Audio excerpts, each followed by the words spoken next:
ਜਿਹੜੀ ਲੱਗੀ ਹੋਈ ਸੀ ਬੇਲ ਲਗਾਈ ਹੋਈ ਸੀ ਭਾਈ ਸ਼ਮਸ਼ੇਰ ਸਿੰਘ ਦੀ ਅੱਜ ਜਿਹੜੀ ਬੇਲ ਹੋਈ ਹੈ ਔਰ ਇਹ ਬੇਲ ਜਿਹੜੀ ਹੈ ਇਹ ਪਿਛਲੇ ਕੁਛ ਮਹੀਨਿਆਂ ਤੋਂ ਅਸੀਂ ਐਪਲੀਕੇਸ਼ਨ ਜਿਹੜੀਆਂ ਮੂਵ ਕੀਤੀਆਂ ਹੋਈਆਂ ਸੀਗੀਆਂ ਉਸ ਤੋਂ ਬਾਅਦ ਅੱਜ ਉਹਨਾਂ ਨੂੰ ਪੱਕੀ ਔਰ ਕੰਡੀਸ਼ਨਲ ਜਿਹਨੂੰ ਬੇਲ ਕਹਿ ਸਕਦੇ ਹਾਂ ਉਹ ਮਿਲੀ ਹੈ। ਕੰਡੀਸ਼ਨਲ ਬੇਲ ਦਾ ਮਤਲਬ ਹੈ ਕਿ ਉਹਨਾਂ ਦੀ ਕੁਛ ਕੰਡੀਸ਼ਨਸ ਜਿਵੇਂ ਕੱਲ੍ਹ ਨੂੰ ਕੁਛ ਜੇ ਗੌਰਮੈਂਟ ਨੂੰ ਵਾਪਸ ਸਾਦੇ ਆ ਆਪਦੀ ਬਾਕੀ ਜਿਹੜੀ ਸਜ਼ਾ ਉਹਨਾਂ ਦੀ ਪੂਰੀ ਕਰਨ ਵਾਸਤੇ ਤੇ ਉਹ ਉਹਨਾਂ ਨੂੰ ਵਾਪਸ ਜਾਣਾ ਪੈਣਾ, ਇਸ ਕਰਕੇ ਇਹ ਕੰਡੀਸ਼ਨਲ ਬੇਲ ਹੈ। ਔਰ ਇਹ FIR ਆਈ ਥਿੰਕ 95 ਦੇ ਵਿੱਚ ਜਿਹੜੀ 1995 ਦੀ ਹੈ ਉਹਦੇ ਵਿੱਚ ਬੇਅੰਤ ਸਿੰਘ ਜਿਹੜਾ ਮਰਡਰ ਦੇ ਵਿੱਚ ਇਹਨਾਂ ਨੂੰ ਇਹ ਸਜ਼ਾ ਹੋਈ ਸੀਗੀ ਔਰ ਉਹਦੇ ਵਿੱਚ ਅੱਜ ਕੱਲ੍ਹ ਦੇ ਆਰਡਰ ਹੋਏ ਸੀ ਔਰ ਅੱਜ ਉਹਨਾਂ ਨੂੰ ਸ਼ਾਮ ਨੂੰ 6:30 ਵਜੇ ਰਿਹਾਈ ਦੇ ਆਰਡਰ ਬਾਹਰ ਆ ਜਾਣਗੇ। ਕਿੰਨਾ ਟਾਈਮ ਜੇਲ੍ਹ 'ਚ ਗੁਜ਼ਾਰਿਆ ਸ਼ਮਸ਼ੇਰ ਸਿੰਘ? ਸ਼ਮਸ਼ੇਰ ਸਿੰਘ ਤੁਸੀਂ ਲਾਓ 1995 ਤੋਂ ਅੰਦਰ ਹੀ ਨੇ, ਅੱਜ 28 ਸਾਲ ਹੋ ਗਏ ਉਹਨਾਂ ਨੂੰ ਜੇਲ੍ਹ ਦੇ ਵਿੱਚ। ਸਭ ਤੋਂ ਮਾੜੀ ਗੱਲ ਇਹ ਦੇਖੀ ਜਾਂਦੀ ਹੈ ਕਿ ਜਦੋਂ ਉਮਰ ਕੈਦ ਦੀ ਉਹਨਾਂ ਨੂੰ ਸਜ਼ਾ ਹੋਈ ਸੀਗੀ, ਸਿਰਫ ਉਮਰ ਕੈਦ ਦੀ ਸਜ਼ਾ ਦੇ ਵਿੱਚ ਉਹਨਾਂ ਨੂੰ 28 ਸਾਲ ਤੱਕ ਜੇਲ੍ਹ 'ਚ ਰਹਿਣਾ ਪਿਆ ਇੱਕ ਮਰਡਰ ਦੇ ਕੇਸ ਦੇ ਵਿੱਚ, ਜਿਨ੍ਹਾਂ 'ਤੇ ਹੋਰ ਕੋਈ ਕੇਸ ਨਹੀਂ ਸੀ, ਨਾ ਉਹਨਾਂ ਦੀ ਕੋਈ ਹਿਸਟਰੀ ਸੀਗੀ, ਨਾ ਉਹਨਾਂ ਦਾ ਕੋਈ ਹੋਰ ਕੋਈ ਕੇਸ ਪੈਂਡਿੰਗ ਸੀਗਾ, ਫਿਰ ਵੀ ਉਹਨਾਂ ਨੂੰ 28 ਸਾਲ ਤੱਕ ਜੇਲ੍ਹ 'ਚ ਰਹਿਣਾ ਪਿਆ। ਇੱਕ ਚੀਜ਼ ਹੋਰ ਦੇਖੀ ਜਾਵੇ ਕਿ ਪਿੱਛੇ ਜੇ ਸੁਪਰੀਮ ਕੋਰਟ ਦੇ ਆਰਡਰ ਆਏ ਸੀਗੇ ਕਿ ਬਿਹਾਰ ਦੇ ਵਿੱਚ ਜਿੰਨੇ ਵੀ ਜਾਣੇ 16 ਸਾਲ ਦੇ ਉੱਪਰ ਕੈਦੀ ਨੇ, 16 ਸਾਲ ਤੋਂ ਰਹਿ ਰਹੇ ਨੇ ਜੇਲ੍ਹਾਂ ਦੇ ਵਿੱਚ, ਉਹ CGM ਨੂੰ ਆਰਡਰ ਕੀਤਾ ਗਿਆ ਕਿ ਤੁਸੀਂ ਉਹਨਾਂ ਨੂੰ ਉਹਨਾਂ ਦੇ ਰਿਲੇਟਿਵ ਜਾਂ ਉਹਨਾਂ ਨੂੰ ਉਹਨਾਂ ਦੇ ਫੈਮਿਲੀ ਮੈਂਬਰ ਸੱਦ ਕੇ ਉਹਨਾਂ ਨੂੰ ਰਿਲੀਜ਼ ਕੀਤਾ ਜਾਵੇ, ਉਹਨਾਂ ਦੀਆਂ ਸਾਰੇ ਜਿਹੜਾ ਕਸਟਡੀ ਸਰਟੀਫਿਕੇਟ ਮੰਗਾ ਕੇ ਔਰ ਉਹਨਾਂ ਨੂੰ ਰਿਲੀਜ਼ ਕੀਤਾ ਜਾਵੇ। ਇਹ ਦੇਖਿਆ ਜਾਵੇ ਇੱਕ ਹੀ ਦੇਸ਼ ਦੇ ਵਿੱਚ ਇੱਕ ਥਾਂ ਤੇ ਤਾਂ ਸੁਪਰੀਮ ਕੋਰਟ ਇਹ ਆਰਡਰ ਕਰਦੀ ਹੈ ਕਿ 16 ਸਾਲ ਤੇ ਉੱਤੇ ਜਿੰਨੇ ਵੀ ਲੋਕ ਨੇ ਉਹਨਾਂ ਨੂੰ ਬਾਹਰ ਕੱਢ ਦਿੱਤਾ ਜਾਵੇ, ਔਰ ਦੂਸਰੀ ਥਾਂ ਤੇ ਇਸੇ ਦੇਸ਼ ਦੇ ਵਿੱਚ ਪੰਜਾਬ ਇੱਕ ਐਸੀ ਸੂਬਾ ਜਿੱਥੇ ਆਪਾਂ ਸੋਚ ਸਕਦੇ ਪਿਛਲੇ 32 ਸਾਲਾਂ ਤੋਂ 28 ਸਾਲਾਂ ਤੋਂ ਜੇਲ੍ਹਾਂ ਦੇ ਵਿੱਚ ਬੈਠੇ ਨੇ ਔਰ ਉਹਨਾਂ ਦੇ ਕੇਸਿਸ ਤੱਕ ਨਹੀਂ ਸੁਣੇ ਜਾਂਦੇ। ਉਹ ਦੂਸਰੀ ਥਾਂ ਤੇ ਤੁਸੀਂ ਇਹ ਦੇਖੋ ਕਿ ਜਥੇਦਾਰ ਜਗਤਾਰ ਸਿੰਘ ਹਵਾਰਾ ਜੀ ਦੇ ਕੇਸ ਆ 4 ਹਜੇ ਤੱਕ ਪੈਂਡਿੰਗ ਪਏ ਨੇ, ਉਹ ਪੈਂਡਿੰਗ ਹੁਣ ਜਾ ਕੇ ਉਹਨਾਂ ਦੇ ਟ੍ਰਾਇਲ ਸ਼ੁਰੂ ਹੋਏ ਨੇ, ਹੁਣ ਜਾ ਕੇ ਹੁਣ ਕੁਛ ਉਹਨਾਂ ਨੂੰ ਜਦੋਂ ਧਰਨਾ ਲੱਗਾ ਉਸ ਤੋਂ ਬਾਅਦ ਉਹਨਾਂ ਦੀ ਗੱਲ ਸ਼ੁਰੂ ਹੋਈ ਆ ਔਰ ਗੱਲ ਸ਼ੁਰੂ ਹੋਣ ਤੋਂ ਬਾਅਦ ਹੁਣ ਹਾਈ ਕੋਰਟ ਨੇ ਆਰਡਰ ਕੀਤੇ ਆ ਕਿ ਵਿਦਿਨ 6 ਮੰਥ ਉਹਨਾਂ ਨੂੰ ਕੰਪਲੀਟ ਕੀਤਾ ਜਾਵੇ। ਸ਼ਮਸ਼ੇਰ ਸਿੰਘ ਦਾ ਪਿੰਡ ਕਿਹੜਾ ਹੈ, ਉਹਨਾਂ ਦੇ ਪਰਿਵਾਰ 'ਚ ਹੋਰ ਕਿਹੜੇ ਫੈਮਿਲੀ ਮੈਂਬਰ ਨੇ, ਘੱਟੋ ਘੱਟ ਹੁਣ ਉਹ ਇੱਕ ਸਕੂਨ ਦੀ ਜ਼ਿੰਦਗੀ ਜਿਉ ਸਕਣਗੇ, ਉਹਦੇ ਬਾਰੇ ਥੋੜ੍ਹਾ ਜਾਣਕਾਰੀ ਦਿਓ। ਸ਼ਮਸ਼ੇਰ ਸਿੰਘ ਜੀ ਪਿੱਛੋਂ ਪਟਿਆਲੇ ਤੋਂ ਨੇ, ਪਿੰਡ ਇਹਨਾਂ ਦਾ ਕਨਵਾਰਪੁਰ, ਤੇ ਇਹ ਆਮ ਸਧਾਰਨ ਫੈਮਿਲੀ ਤੋਂ ਬਿਲੋਂਗ ਕਰਦੇ ਨੇ। ਇਹਨਾਂ ਦਾ ਇਹ ਫੈਮਿਲੀ ਮੈਂਬਰ ਦੇ ਵਿੱਚ ਇਹਨਾਂ ਦਾ ਬੇਟਾ ਹੈ। ਸੋ ਉਹ ਅੱਜ ਵੀ ਜਿਹੜਾ ਰਿਲੀਜ਼ ਦੇ ਆਰਡਰ ਜਦੋਂ ਕਰਵਾਉਣ ਆਏ ਸੀਗੇ ਉਹ ਅੱਜ ਵੀ ਹੈਗੇ ਇੱਥੇ ਨੇ, ਉਹ ਕਰਵਾਏ ਉਹਨਾਂ ਨੇ ਬਕਾਇਦਾ ਉਹ 'ਚ ਐਫੀਡੇਵਿਟ ਦਿੱਤੇ ਆ ਕਿ ਜੇ ਇਹਦੇ 'ਚ ਕੱਲ੍ਹ ਵੀ ਗੌਰਮੈਂਟ ਜੇ ਕੱਲ੍ਹ ਨੂੰ ਕੁਛ ਵੀ ਇਹਨਾਂ ਨੂੰ ਡਿਮਾਂਡ ਵਾਪਸ ਬੁਲਾਉਂਦੀ ਹੈ ਤੇ ਮੈਂ ਆਪਦੇ ਫਾਦਰ ਸਾਹਿਬ ਨੂੰ ਵਾਪਸ ਆਪਣੇ ਜੇਲ੍ਹ ਦੇ ਵਿੱਚ ਛੱਡ ਕੇ ਜਾਊਂਗਾ। ਜ਼ਮਾਨਤੀ ਬੌਂਡ ਕਿੰਨੇ ਕੁ ਭਰੇ ਗਏ ਨੇ? ਜ਼ਮਾਨਤੀ ਬੌਂਡ ਜਿਹੜੇ 2 ਜ਼ਮਾਨਤਾਂ 'ਚ ਛੋਟੀਆਂ ਲਈਆਂ ਉਹਨਾਂ ਨੇ 2-2 ਲੱਖ ਰੁਪਏ ਈਚ ਲਈ ਹੈ ਜੀ। ਸੋ ਐਜ਼ ਇਹ ਛੋਟੀ ਬੌਂਡ ਹੈ। ਉਸ ਤੋਂ ਇਲਾਵਾ ਜਿਹੜੀ ਕੰਡੀਸ਼ਨਸ ਲਾਈਆਂ ਗਈਆਂ ਸੀ, ਇੱਕ ਪਿੰਡ ਦਾ ਬੰਦਾ ਉਸੇ ਪਿੰਡ ਦਾ ਨਿਵਾਸੀ ਚਾਹੀਦਾ ਕਿ ਜਿਹੜਾ ਇਸ ਚੀਜ਼ ਦੀ ਐਫੀਡੇਵਿਟ ਦੇ ਕੇ ਜਾਵੇ ਕਿ ਮੈਂ ਇਸ ਚੀਜ਼ ਦਾ ਇਹ ਸਾਡੇ ਪਿੰਡ ਦੇ ਹੈਗੇ ਔਰ ਜੇ ਕੱਲ੍ਹ ਨੂੰ ਇਸ ਚੀਜ਼ ਦੇ ਇਹਨਾਂ ਨੂੰ ਵਾਪਸ ਸੱਦਿਆ ਜਾਊ ਤਾਂ ਮੈਂ ਆਣ ਕੇ ਇਹਨਾਂ ਨੂੰ ਪੇਸ਼ ਕਰਕੇ ਜਾਊਂਗਾ। ਸ਼ਮਸ਼ੇਰ ਸਿੰਘ ਦੀ ਰਿਹਾਈ ਕੇਂਦਰ ਸਰਕਾਰ ਦੇ ਯਤਨਾਂ ਨਾਲ ਜਾਂ ਪੰਜਾਬ ਸਰਕਾਰ ਦੀ ਯਤਨਾਂ ਨਹੀਂ, ਇਹ ਪੰਜਾਬ ਸਰਕਾਰ ਜਾਂ ਆਪਾਂ ਕੇਂਦਰ ਸਰਕਾਰ ਨੂੰ ਨਹੀਂ ਕੰਸੀਡਰ ਕਰ ਸਕਦੇ। ਇਹਦੇ 'ਚ ਇਹ ਹੈ ਕਿ ਇਹ ਇੱਕ ਜੁਡੀਸ਼ੀਅਲ ਸਿਸਟਮ ਸੀਗਾ ਉਹਦੇ ਤਾਂ ਹੀ ਚੱਲੀ ਆ, ਕਿਉਂਕਿ ਤੁਸੀਂ ਇਹ ਆਪਾਂ ਦੇਖ ਸਕਦੇ ਕਿ ਜਦੋਂ ਗੁਰਬਖਸ਼ ਸਿੰਘ ਖਾਲਸਾ ਜੀ ਨੇ ਆਪਣੇ ਭੁੱਖ ਹੜਤਾਲ 'ਤੇ ਬੈਠੇ ਸੀਗੇ, ਇਹ 3 ਸਿੰਘਾਂ ਦੀ ਉਦੋਂ ਪਰੋਲ ਸ਼ੁਰੂ ਹੋਈ ਸੀਗੀ। ਉਹ ਪਰੋਲ ਸ਼ੁਰੂ ਹੋਣ ਤੋਂ ਬਾਅਦ ਜਿਵੇਂ ਬਾਰ-ਬਾਰ ਇਹ ਪਰੋਲ 'ਤੇ ਜਾਂਦੇ ਰਹੇ, ਇਹਨਾਂ ਦਾ ਬਿਹੇਵੀਅਰ ਕੰਡਕਟ ਬਹੁਤ ਵਧੀਆ ਰਿਹਾ, ਕੋਈ ਨੈਗੇਟਿਵ ਰਿਪੋਰਟ ਨਹੀਂ ਗਈ ਔਰ ਟਾਈਮ 'ਤੇ ਆਉਂਦੇ ਸੀ ਔਰ ਟਾਈਮ 'ਤੇ ਵਾਪਸ ਚਲੇ ਜਾਂਦੇ ਸੀਗੇ। ਸੋ ਇਸ ਚੀਜ਼ਾਂ ਨੂੰ ਗੌਰ ਰੱਖਦੇ ਹੋਏ ਜਿਹੜਾ ਗੌਰਮੈਂਟ ਨੇ ਦੁਬਾਰਾ ਸੀ ਜਦੋਂ ਐਪਲੀਕੇਸ਼ਨ ਮੂਵਸ ਕੀਤੀਆਂ ਇਹਨਾਂ ਦੀਆਂ, ਉਹ ਸਾਰੀਆਂ ਜਿਹੜੀਆਂ ਇਹਨਾਂ ਦੀਆਂ ਫੁੱਲ ਡਿਮਾਂਡ ਸੀਗੀਆਂ ਕੋਰਟ ਵੱਲੋਂ ਜਾਂ ਜੁਡੀਸ਼ਰੀ ਸਿਸਟਮ ਜਿਹੜਾ ਵੀ ਲਾਅ ਸਾਡਾ ਹੈਗਾ ਉਹਦੇ ਵੱਲੋਂ ਜਿਹੜੀਆਂ ਫੁੱਲਫਿਲ ਕੀਤੀਆਂ ਗਈਆਂ, ਉਸ ਤੋਂ ਬਾਅਦ ਇਹਨਾਂ ਦੀ ਇਹ ਕੰਡੀਸ਼ਨ। ਸ਼ਮਸ਼ੇਰ ਸਿੰਘ ਤੇ ਹੋਰਾਂ ਦੇ ਵਿਸ਼ੇਸ਼ ਆਰਡਰ ਕੀ ਸੀ? ਉਮਰ ਕਈ ਤਾਂ ਹੁੰਦੀ ਹੈ ਕਿ ਉਮਰ ਕੈਦ ਟਿਲ ਡੈਥ, ਇਹਨਾਂ ਦੀ ਉਮਰ ਕੈਦ ਸੀ? ਜੇ ਉਮਰ ਕੈਦ ਹੋਈ ਉਹ ਤਾਂ ਫਿਰ 10 ਸਾਲ ਭੁਗਤਣੇ ਪੈਂਦੇ ਦਿਨ ਰਾਤ ਕਰਕੇ, ਇਹਨਾਂ ਦੇ 28 ਸਾਲ ਕਿਉਂ ਲੱਗੇ? ਦੇਖੋ ਉਹੀ ਗੱਲ ਹੈ ਕਿ ਇੱਕ ਦੇਸ਼ ਦੇ ਵਿੱਚ ਕਿਤੇ ਤਾਂ ਉਮਰ ਕੈਦ 10 ਸਾਲ 14 ਸਾਲ 16 ਜਾਂ 20 ਸਾਲ ਦੀ ਹੈ। ਇੱਥੇ ਉਮਰ ਕੈਦ ਦਾ ਕੋਈ ਇਹਨਾਂ ਨੇ ਜ਼ਰੀਆ ਜੇਲ੍ਹ ਨੇ ਇਹ ਨਹੀਂ ਕੰਡੀਸ਼ਨ ਕ੍ਰੀਏਟ ਕੀਤੀ ਕਿ ਉਮਰ ਕੈਦ ਹੈ ਕਿੰਨੀ ਹੈ। ਇਹ ਤਾਂ ਇੱਕ ਜਿਹੜਾ ਆਪਾਂ ਕਹਿ ਦਈਏ ਕਿ ਮਤਭੇਦ ਚੱਲ ਰਿਹਾ ਇੱਥੇ ਕਿ ਜਿਹੜੇ ਸਿੱਖਾਂ ਨੇ ਵਾਸਤੇ ਜੇ ਗੱਲ ਉੱਠਦੀ ਹੈ ਤਾਂ ਉਹਨਾਂ ਨੂੰ 32 ਸਾਲ ਹੋ ਗਏ ਨੇ ਜੇਲ੍ਹਾਂ ਦੇ ਵਿੱਚ ਔਰ ਉਹਨਾਂ ਦੇ ਫੈਸਲੇ ਨਹੀਂ ਹੋ ਪਾ ਰਹੇ, ਉਹਨਾਂ ਨੂੰ ਪਰੋਲ ਤੱਕ ਨਹੀਂ ਮਿਲ ਰਹੀ। ਪਰੋਲ ਲੈਣ ਵਾਸਤੇ ਸਾਨੂੰ ਜਿਹੜੇ ਸਾਡੇ ਸਿੰਘ ਨੇ ਉਹਨਾਂ ਨੂੰ ਭੁੱਖ ਹੜਤਾਲਾਂ 'ਤੇ ਬੈਠਣਾ ਪੈਂਦਾ। ਉਸ ਤੋਂ ਬਾਅਦ ਇਹ ਸਰਕਾਰਾਂ ਸਾਨੂੰ ਇਹ ਹੈ ਕਿ ਇਹਨਾਂ ਨੂੰ ਪਰੋਲ ਦੀਆਂ ਪਰਮਿਸ਼ਨਾਂ ਦਵਾਉਂਦੀ ਔਰ ਉਸ ਤੋਂ ਬਾਅਦ ਪਰੋਲ 'ਤੇ ਜਾਂਦੇ ਨੇ। ਇਹਦੇ ਵਿੱਚ ਇਹ ਸੀ ਭਾਈ ਲਖਵਿੰਦਰ ਸਿੰਘ ਜੀ, ਭਾਈ ਸ਼ਮਸ਼ੇਰ ਸਿੰਘ ਤੇ ਭਾਈ ਗੁਰਮੀਤ ਸਿੰਘ, ਇਹਨਾਂ ਨੂੰ ਜਿਹੜੀ ਉਮਰ ਕੈਦ ਹੈ ਇਹਨਾਂ ਦੇ ਹੋਰ ਕੋਈ ਕੇਸ ਪੈਂਡਿੰਗ ਨਹੀਂ ਹੈਗੇ। ਤੇ ਉਸ ਤੋਂ ਬਾਅਦ ਜਿਹੜੀ ਭਾਈ ਤਾਰਾ ਸਿੰਘ ਦੀ ਉਹਨਾਂ ਦੀ ਕਸਟਡੀ ਕਾਫੀ ਘੱਟ ਹੈ, ਜਿਹੜੀ ਆਪਾਂ ਕਹਿ ਦਈਏ ਕਿ ਹਾਂਜੀ ਉਹਨਾਂ ਨੂੰ ਬਾਹਰੋਂ ਬਾਅਦ ਚ ਲਿਆਂਦਾ ਸੀਗਾ, ਇਸ ਕਰਕੇ ਉਹਨਾਂ ਦੀ 15 ਤੋਂ 16 ਸਾਲ ਦੀ ਕਸਟਡੀ ਹੱਲੇ ਹੋਈ ਹੈ। ਸੋ ਜਿਹੜੇ ਬਾਕੀ ਸਿੰਘ ਨੇ ਉਹਨਾਂ ਤੋਂ 28 ਸਾਲ ਦੇ, ਕਿਸੇ ਨੂੰ 30 ਸਾਲ, ਕਿਸੇ ਨੂੰ 32 ਸਾਲ ਇਦਾਂ ਕਸਟਡੀਜ਼ ਹੋ ਚੁੱਕੀਆਂ ਨੇ। ਹੁਣ ਭਾਈ ਜਿਹੜੇ ਦਵਿੰਦਰ ਭਾਈ ਭੁੱਲਰ ਸਾਹਿਬ ਨੇ ਉਹਨਾਂ ਨੂੰ 32 ਸਾਲ ਤੋਂ 33 ਸਾਲ ਹੋ ਗਏ ਨੇ, ਪਰ ਉਹਨਾਂ ਦੀ ਹਜੇ ਤੱਕ ਦਿੱਲੀ ਸਰਕਾਰ ਨੇ ਆਪਦੇ ਕੋਲੇ ਐਪਲੀਕੇਸ਼ਨ ਪੈਂਡਿੰਗ ਰੱਖ ਰੱਖੀ ਹੈ।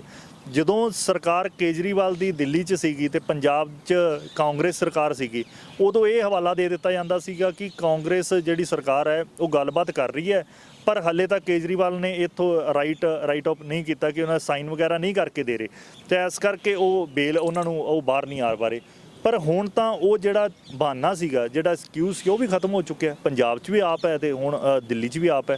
ਸੋ ਫਿਰ ਵੀ ਉਹਨਾਂ ਦੀ ਹਜੇ ਤੱਕ ਜਿਹੜੀ ਰਿਲੀਜ਼ ਆਰਡਰਸ ਨੇ ਉਹ ਪਾਸ ਨਹੀਂ ਹੋ ਪਾ ਰਹੇ। ਪਰ ਆਉਣ ਦੇ ਦਿਨਾਂ ਵਿੱਚ ਪਿੱਛੇ ਜਿਵੇਂ ਹਾਈ ਕੋਰਟ ਨੇ ਇਹ ਜ਼ਰੂਰ ਕੰਡੀਸ਼ਨ ਲਾ ਦਿੱਤੀ ਸੀਗੀ ਇਹਨਾਂ ਤੇ ਦਵਿੰਦਰ ਭਾਈ ਭੁੱਲਰ ਜੀ ਸਾਹਿਬ ਦੇ ਕੇਸ ਦੇ ਉੱਤੇ ਕਿ ਵਿਦਿਨ 1 ਮੰਥ ਇਹ ਮੈਨੂੰ ਆਰਡਰ ਪਾਸ ਕੀਤਾ ਜਾਵੇ, ਵਾਪਸ ਇਹਦਾ ਰਿਪਲਾਈ ਦਿੱਤਾ ਜਾਵੇ ਕਿ ਇਹਨਾਂ ਦੀ ਬੇਲ ਕਿਉਂ ਨਹੀਂ ਹੋ ਪਾ ਰਹੀ ਹੈ, ਤੇ ਆਪਦਾ ਪੂਰਾ ਰਿਪਲਾਈ ਫਾਈਲ ਕੀਤਾ ਜਾਵੇ।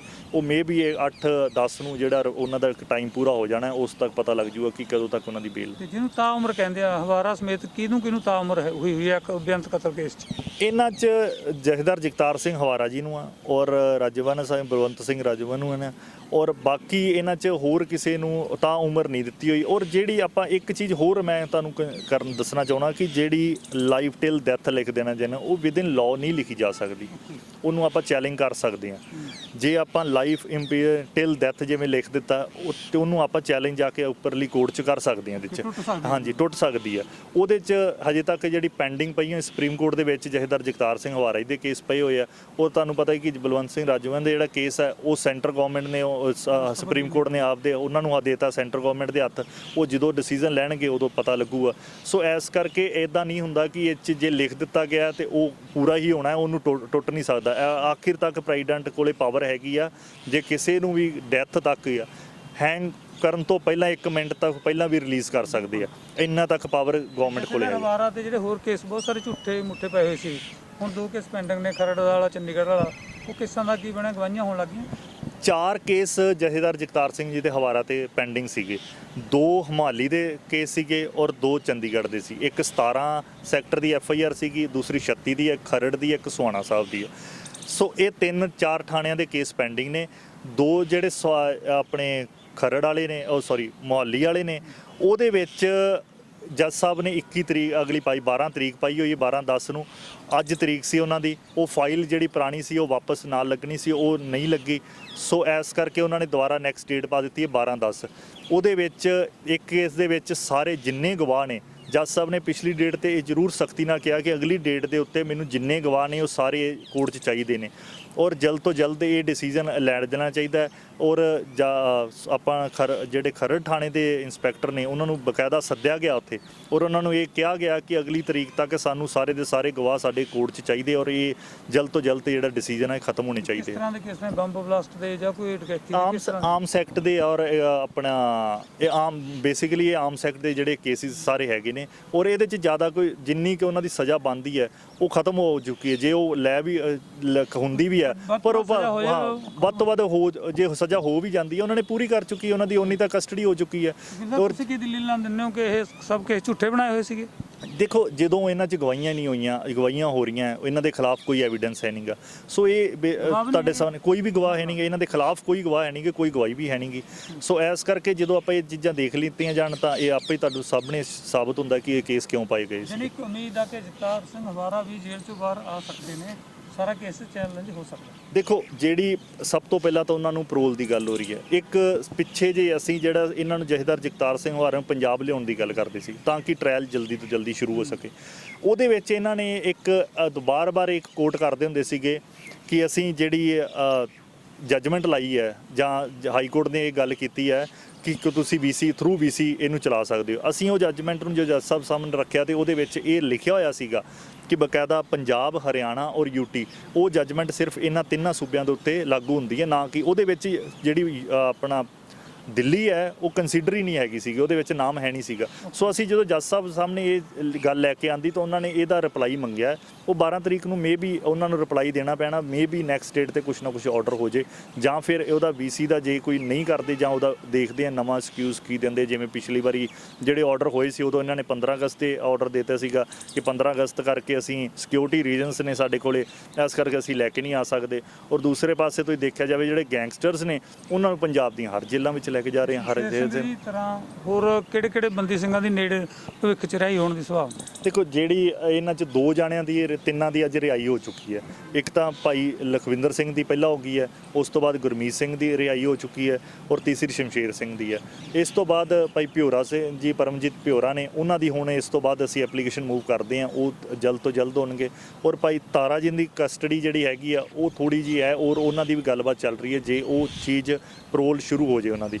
ਔਰ ਉਸ ਤੋਂ ਬਾਅਦ ਰਹਿ ਗਏ ਜਥੇਦਾਰ ਜਗਤਾਰ ਸਿੰਘ ਹਵਾਰਾ, ਉਹਨਾਂ ਦੇ ਕੇਸ ਪੈਂਡਿੰਗ ਨੇ, ਔਰ ਜਿਹੜੇ ਆਪਣੇ ਬਲਵੰਤ ਸਿੰਘ ਰਾਜੋਆਣਾ ਨੇ ਉਹਨਾਂ ਦੇ ਵੀ ਕੇਸ ਪੈਂਡਿੰਗ ਜਿਹੜਾ ਪਿੱਛੇ ਪਿਆ ਹੋਇਆ। ਤੁਹਾਨੂੰ ਲੱਗਦਾ ਕਿ ਮਾਲੀ ਮੋਰਚੇ ਦਾ ਵੀ ਅਸਰ ਹੈ ਸਾਰੇ ਕਾਸੇ ਤੇ? ਦੇਖੋ ਇਹ ਚਰਚਾ 'ਚ ਮੁੱਦਾ ਆ ਗਿਆ ਮੋਰਚੇ ਦਾ। ਦੇਖੋ ਇਹ ਕਲੀਅਰ ਹੈ, ਜਿੰਨਾ ਚਿਰ ਮੋਰਚਾ ਨਹੀਂ ਲੱਗਾ ਸੀਗਾ ਉਹਨਾਂ ਚਿਰ ਜਥੇਦਾਰ ਜਗਤਾਰ ਸਿੰਘ ਹਵਾਰਾ ਦੇ ਕੇਸ ਨਹੀਂ ਚੱਲ ਰਹੀ ਸੀਗੇ, ਭਾਈ ਤਾਰਾ ਸਿੰਘ ਦੇ ਕੇਸ ਨਹੀਂ ਅਜੇ ਤੱਕ ਗੱਲ ਸ਼ੁਰੂ ਹੋਈ ਸੀਗੀ। ਇਹ ਮੋਰਚਾ ਲੱਗਣ ਤੋਂ ਬਾਅਦ ਸਰਕਾਰਾਂ ਖੁਦ ਗੱਲਾਂ ਕਰਨ ਲੱਗ ਪਈਆਂ ਕਿ ਅਸੀਂ ਆਪਦਾ ਜਿਹੜੇ ਕੇਸਿਸ ਨੇ ਉਹ ਫਾਸਟ ਟਰੈਕ ਤੇ ਚਲਾਵਾਂਗੇ ਔਰ ਉਹਨਾਂ ਨੂੰ ਖਤਮ ਕਰਾਉਣੇ ਆ, ਔਰ ਉਹ ਕਰ ਵੀ ਰਹੇ ਨੇ। ਇਹ ਮੋਰਚੇ ਦਾ ਬਹੁਤ ਵੱਡਾ ਦਬਾਅ ਨੇ ਇੱਕ, ਕਿ ਮੋਰਚਾ ਲੱਗਣ ਤੋਂ ਪਹਿਲਾਂ ਇਹ ਗੱਲ ਨਹੀਂ ਹੁੰਦੀ ਸੀ, 3 ਬੰਦਿਆਂ ਦੀ ਹਮੇਸ਼ਾ ਪਰੋਲ ਹੁੰਦੀ ਸੀ, ਉਹਨਾਂ ਨੂੰ ਬੇਲ ਤੱਕ ਨਹੀਂ ਮਿਲ ਰਹੀ ਸੀ। ਅੱਜ 3 ਜਾਣੇ ਛੁੱਟੇ ਨੇ, ਉਹ ਮੋਰਚੇ ਦੀ ਪ੍ਰਾਪਤੀ ਹੈ। ਸੋ ਇਸ ਕਰਕੇ ਮੋਰਚਾ ਕਾਫੀ ਆਉਣ ਵਾਲੇ ਦਿਨਾਂ 'ਚ ਕਾਫੀ ਕਾਮਯਾਬੀਆਂ ਪਾ ਲੂਗਾ। ਠੀਕ ਹੈ।